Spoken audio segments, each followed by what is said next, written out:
लेकिन शुरुआत करेंगे पहली खबर की, यानी कि महाराष्ट्र से, जहां लाडली बहन का पैसा कम।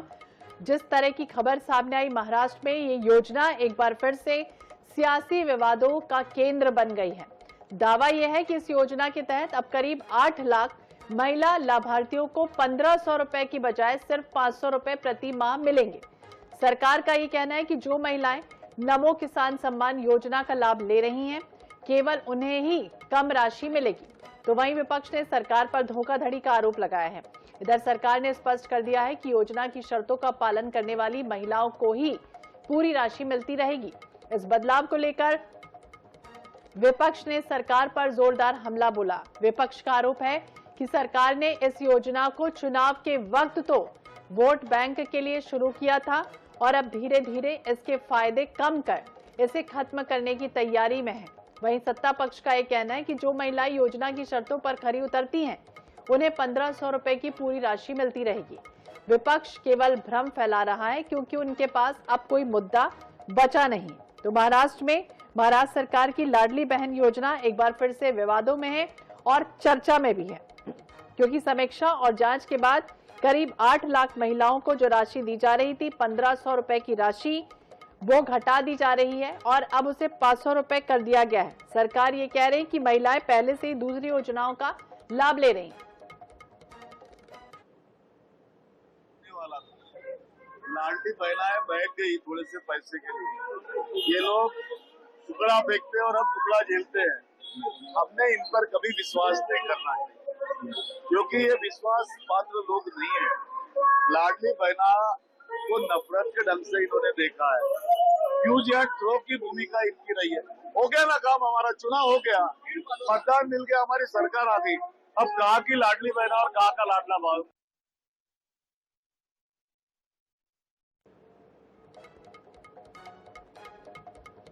तो योजना पर क्यों चली है कैची, फिलहाल तो स्पष्ट नहीं है, लेकिन लगातार विवादों में ये योजना बनी हुई है। कई तरह की बातें इसमें सामने आ रही। शिवसेना उद्धव गुट के नेता संजय राउत ने भी कहा है कि अब बहनों के वोट की कीमत 1500 से घटकर 500 रुपए रह गई और जल्द ये शून्य भी हो जाएगी। इस तरह से विपक्ष हमलावर है और इस पूरे मामले में लाडली बहन को ही सरकार से सवाल पूछना चाहिए। ये कहा कि राज्य की स्थिति बेहद गंभीर है और कर्मचारियों को वेतन देने तक के लिए सरकार के पास पैसे नहीं है।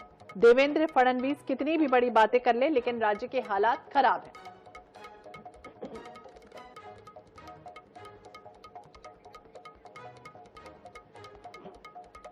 शरद नायक जी हमारे साथ जुड़ गए हैं, पॉलिटिकल एक्सपर्ट हैं। शरद जी, बहुत बहुत स्वागत है आपका INH 24/7 पर। मैं हूं आपके साथ श्वेता। और जिस तरह से महाराष्ट्र को अगर हम देखें, महायुति की प्रचंड जीत होती है और एक योजना ऐसी जिसमें महिलाएं बढ़ चढ़कर हिस्सा लेती हैं, और अब इस योजना को लेकर कहीं ना कहीं सवाल किए जा रहे हैं। ये कहा जा रहा है कि 1500 की बजाय अब 500 रुपए दिए जाएंगे।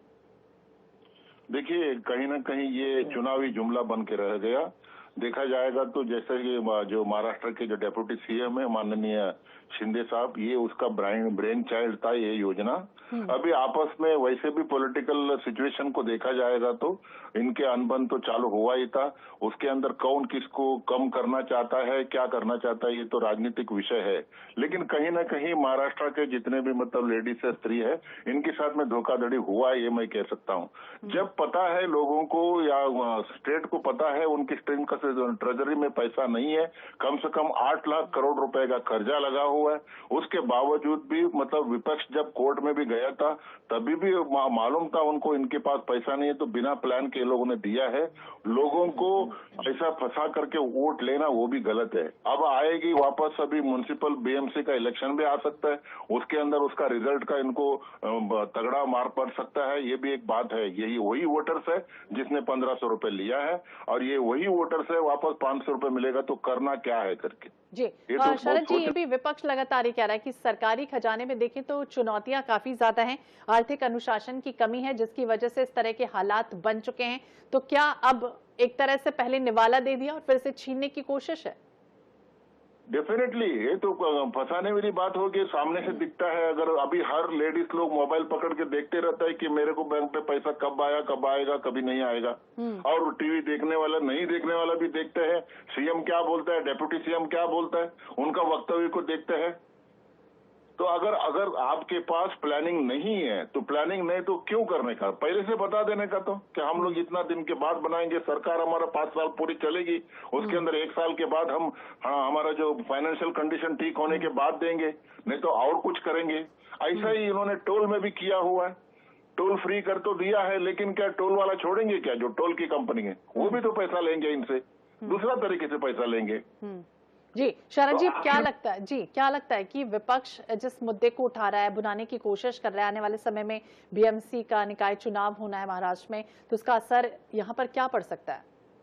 और स्थानीय जो भी मतलब रहता है, ये रहता है, उनके अंदर उनको फर्क तो काफी पड़ेगा, देखा जाएगा तो फर्क पड़ेगा। और अब पॉलिटिकल अगर हम लिहाज से देखें तो क्या स्थितियां बन सकती है महाराष्ट्र में, क्योंकि ये योजना एक तरह से गेम चेंजर को देखा जाएगा तो मैडम ऐसा है कि शिंदे साहब का ऑलरेडी एक मतलब हार, एक तरह से हार माना जाएगा इसको जी, क्योंकि ये उनका ब्रेन चाइल्ड था। उन्होंने पहले भी बोला था जब उनको सीएम बनना था, जब ये गवर्नमेंट चुन के आ रही थी, जब मेजोरिटी में हुआ था, तभी भी उन्होंने बोला था 1 साल के लिए मुझे सीएम बनकर रहने दीजिए, मैं बीएमसी का इलेक्शन लड़वा के उसके बाद मैं वापस हैंडओवर करूंगा।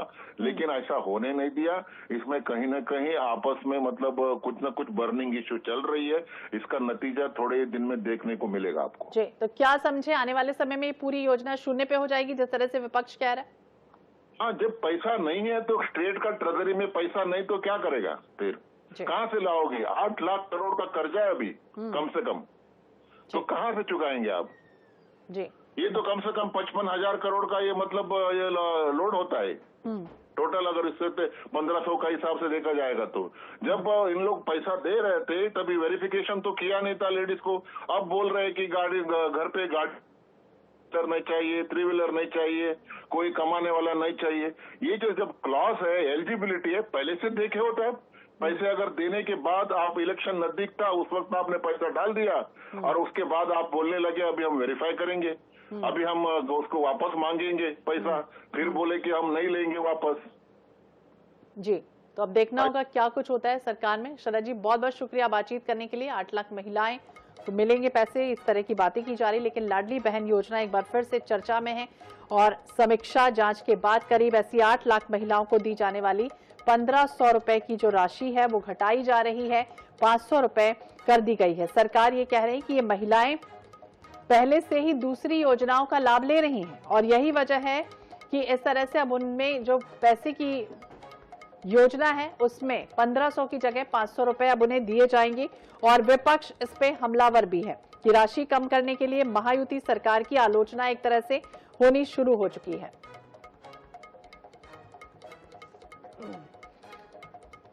तो लाडली बहन योजना में बदलाव की स्थितियां बन रही है। विधानसभा चुनाव से पहले अक्टूबर 2024 का भी वो वक्त था जब 2.60 करोड़ लाभार्थी इसमें थी और चुनाव के बाद महायुति सरकार ने बाकायदा समीक्षा की थी और पात्रता मापदंडों के अनुसार इसे कर दिया गया था। लेकिन अब विपक्ष ये कह रहा है कि जिस तरह से राशि कम होती है तो महायुति सरकार कहीं ना कहीं उस कटघरे में खड़ी हो जाती है कि चुनाव जब था तब वोट बैंक के लिए इस तरह से राशि को दे दिया गया, लेकिन अब धीरे धीरे उस योजना में राशि को ही कम किया जा रहा है और आने वाले समय में विपक्ष ये कह रहा है कि अब वो दिन दूर नहीं जब ये शून्य पर राशि पहुंच जाएगी। तो लाडली का पैसा और कम क्यों होने वाला ये भी आपको समझाते हैं कि किस तरह से महाराष्ट्र में 8 लाख लाडली बहनों को महज 500 रुपए ही मिलेंगे। इन महिलाओं को नमो शेतकारी महासम्मान निधि का लाभ मिल रहा है, इस तरह की बातें की जा रही हैं और इस योजना के तहत उन्हें पहले से ही जब 1000 रुपए मिल रहे हैं तो 1500 क्यों दिए जाएं, इस तरह की बातें सरकार ये कर रही है। दूसरी तरफ ये भी कहा जा रहा है कि इन महिलाओं को अब दूसरी शर्तों का पालन करना भी जरूरी होगा।